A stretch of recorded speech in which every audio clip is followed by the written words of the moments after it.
دې مثال کتابونه لیکل دي لکه یو مریض په خپل مرضي باندې اخته دی جس غورځي د دردو څخه دی د بل خپل مرضي ځینې پاته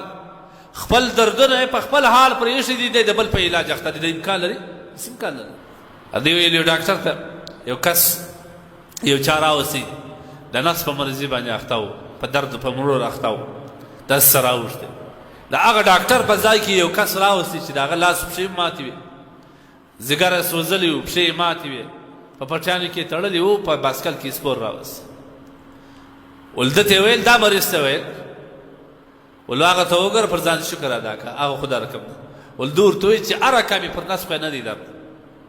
یعنې زه هم اوس هم درته زیات په تکلیف اخته یم هر مؤمن مسلمان باید دا رقم لکه ښکاره جسد چې ناروغه وي بیماره وي او دی فورا په علاج پسې کېږي په دا وخت کې د بل چا علاج نه کوي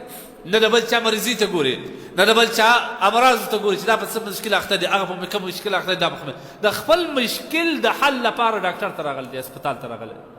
شفاخانې ته راغلی دی دپاره د دې چې خپل علاج وکړم دا چې دی خپله مریض دی په دردو باندې اخته دی د ده نه خپل علاج پاته دی ډاکټر پاته دی دی په یوه غرفه او په بل غرفه نه نوځي مریضانو ته ګوري چې دا په کوم مرض اخته دی هغه په کوم مرض اخته دی هغه په کوم مرض اخته دی دا بې عقله او نادانه سړی دی لومړی خو مهم دا دی چې ته خپله د ځان د دردو خلاص کړې ته خپله ځان د مشکلاتو خلاص کړې د دنیا مثال هم دغه رقم په روحاني امراضو چې هر یو په دنیا کې اخته دی معلومه دوه رقم امراض دي یو ظاهري امراض یو روحاني امراض ته بازار ته راووتلې خلک وینې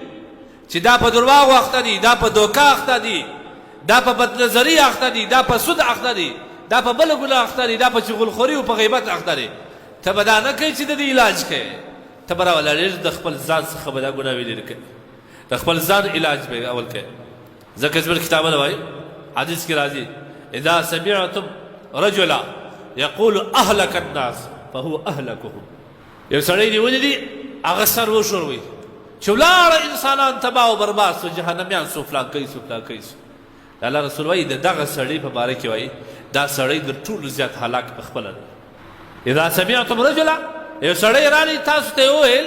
اهلک الناس انسان لاړ انسانان ټول هلاک سو ځوانان متباه سو هلاک سو فلان سو فلان سو په فلان کوي ګناه اخته دي په فلان کوي ګناه اخته دي په فلان کوي فهو اهلکهم د الله رسول وایي دغه د ټولو زیات هلاک په خپل ځان نه پوهېږي کومه ګناه وي چې دی په نورو کې ویني هغه کې دی خپلو مخته دی کم مرضي چې دی په بل کې ویني روحاني امراض په هغه کې دی خپلو مخته دی لیکن ظالم د خپل ځان علاج نه کوي د خلکو باندې خوا بده ده دا د ټولو نادانه سړی دی او دا د ټولو غټ ځان په هلاکت کې چې کوم دی دغه سړی اچولی لهذا لومړی انسان باید د خپل ځان فکر وکړي خپل ځان ته انداره کښي په ما کې کم عیب دی داسې دوست حقیقي دوست ته ووایه داسې دوست لکه انداره د ځان دپاره تلاش کړه په انداره کې نبي علیه صلات وسلام مشابهات ورکړی دي المؤمن مرات المؤمن مؤمن د مؤمن انداره ده په انداره کې الله څومره خوبه ایښي یوه خوبي د انداره دا ده چې کله ته مخامخ ورته ودرېدې ستا عیبونه درښیي کم دوست چې په دنیا کې ته د ځان دپاره پیدا کوې داسې دوست به پیدا کوې چې هغه تا ته عیبونه در وښیي تا اصلاح کې تا پر حقه لار برابره کې تا د ګمراهي نه